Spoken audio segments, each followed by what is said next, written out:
Hello, I'm Osfey, and welcome back to my Fire Emblem 8 0% Growths Reverse Recruitment LTC. Today we're going to be looking at Chapter 11, aka Ghost Ship, aka Long Enemy Phases, the map. Much like Chapter 4, it is a route map with only monster-type enemies, and as such, we are going to be having a lot of lengthy enemy phases where we're kind of just mowing down some, pretty low-quality enemies, but a lot of them. But that's kind of a good thing. Now that we are, right in the middle of the route split, we have a lot to talk about. The first of which being that we are finally getting access to more promoted units. So we are finally promoting Innes and Amelia, who we've been working towards promoting since we got them. And then we get our second pre-promote of the run after Syrene, Natasha. Now, before I get into what makes Natasha so great, because she is going to become a very instrumental unit to a lot of clears coming up, and a lot of, pretty difficult turn saves in particular, let's talk about how stats are calculated for pre-promotes and units that get leveled up or leveled down. So the Patchmaker, L-Tronk, I hope I'm saying that right, basically just uses average stats. So for pre-promotes, they are assumed to be promoted at level 15, generally. I think there are some exceptions for the Erica Route version of the patch, but for Ephraim Route, I believe they're all 15. And then I think when you demote pre-promotes, I think it's usually assumed to be level 10. But yeah, they use average stats. And this can lead to some pretty interesting units that we get. As you can see, instead of Dusel, who comes as a level 10 Great Knight, we have a level 10 Bishop, Natasha. And much like Dusel, she comes with all A rank. So she has A rank Light and A rank Stabs. So she comes ready to use Warp, which is pretty nice. And she has pretty decent magic, because she has a pretty decent magic growth. And she starts at a pretty low level. So she's going to be very instrumental to a lot of clears. Also having access to 1-2 range and be able to hit on enemy res is going to be very, very important. She's going to be a very centralizing unit to a lot of the upcoming chapters.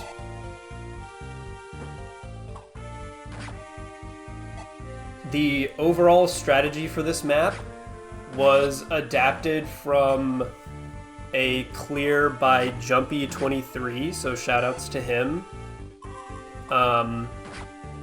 In his clear, in his vanilla recruitment 0% growths LTC, he drops Dusel over onto the second ship on turn 2, and we are going to be doing a very similar thing, but with our Dusel replacement Natasha, and kind of immediately get a demonstration of how powerful she can be. Not only does she have a pretty good magic stat to start out with, she has 16 magic at quote-unquote base, her up-leveled base, but she has 17 speed, which it sounds really good on paper, but she also has 5 con, and so she gets weighed down by even the lightest light tome. So effectively, she is at a maximum of 16 speed without any investment. But either way, her speed is pretty damn good in most scenarios. There are some situations where using a Shine Tome or Divine, for example, would be not ideal because she gets weighed down so much. But generally, she can make do with Lightning on a lot of the weaker or just low-res enemies, like a lot of these monsters. But yeah, she's going to be getting a fair bit of investment, and, starting with 8 warp range, she's going to be our main warp user once we get there.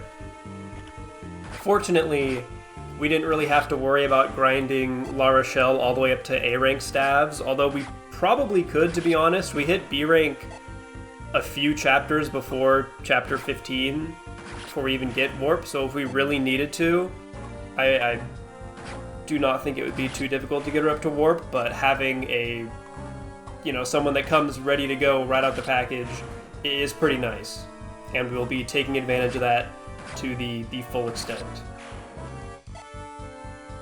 But yeah, this is the first of a few long enemy phases. I think this is going to be the longest one. Something I didn't mention earlier, but was unique from Jumpy's clear.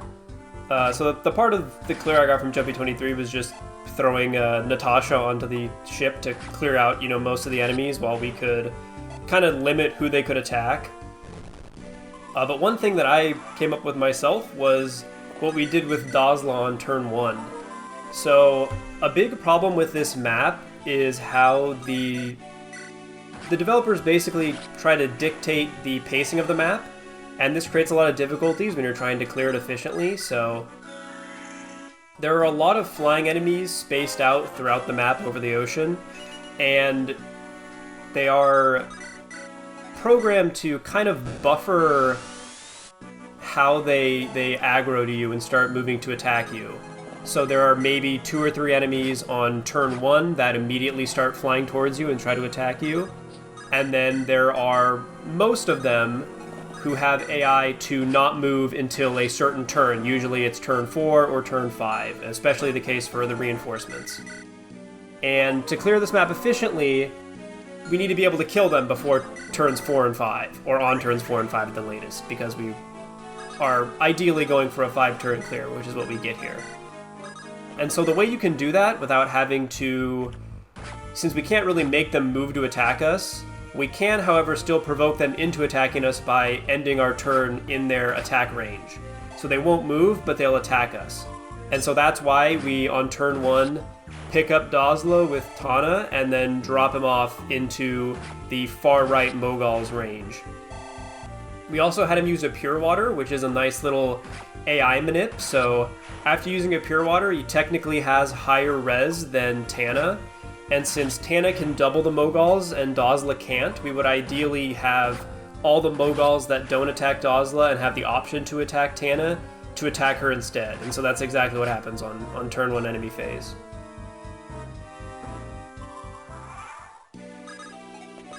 In the meantime, we sent Syrene and Cormag to take care of the flying enemies on the lower half of the map. And I know I said with monster maps, the mantra tends to be quantity over quality, but a slight exception to this rule is gargoyles, who inhabit most of the lower portion of the map. Gargoyles tend to have much better combat stats and access to better weaponry than, say, like the Moguls or, Revenants. Especially the boss in particular, who is a Death Goyle and has some actually pretty decent combat stats. Even our best units can't really double them and struggle to one-round or one-shot them. So as such, we kind of delegate taking care of the lower half of the map to our, our flying units that have better combat, which is, Syrene is really carrying a lot of the weight here, but Cormag also puts in some work with his Killer Lance. We will soon be approaching turn 5, where the boss and his little cronies spawn in. So, as I mentioned, the boss is a Death Goyle, and he spawns in with 4 other Gargoyles with him. And the Death Goyle has a short spear, so he has 1-2 range, and a couple of his buddies also have javelins. And so the best way to deal with them, and the best way to deal with most of the enemies on this map, is to send our new Premier Combat unit at them, Natasha. I actually forgot to mention this before, but another good aspect of being a bishop, at least for this map, is that bishops have the Slayer skill, which means they get effective damage against any monster units. While light tomes tend to, I don't know if this is why to balance it, but they tend to have less might in general, so the, triple effectiveness isn't as crazy as it might sound on paper. For example, lightning goes from 4 might to 12 might, but 12 might is still pretty significant, and that's the weakest light tome. But yeah, that just makes Natasha even more equipped to take out all the monsters on this map, and specifically, the boss and his buddies, which are pretty difficult to take out otherwise. For example, even though Natasha is pretty fast and pretty strong, we still have to rig a crit because she can't double the Death Goyle.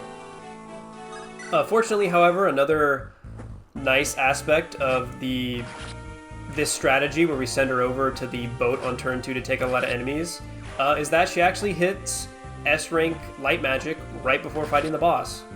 And this gives her that, you know, extra little boost to her crit and makes the Death Coil kill just a bit more reliable. And just hitting S-rank in general as early as possible is also going to be really nice because, as you'll soon see in a lot of upcoming clears, and as I mentioned a little bit earlier, she is going to be seeing a lot of combat, and so her ability to be more accurate and get crits more often is just going to make things a lot more reliable.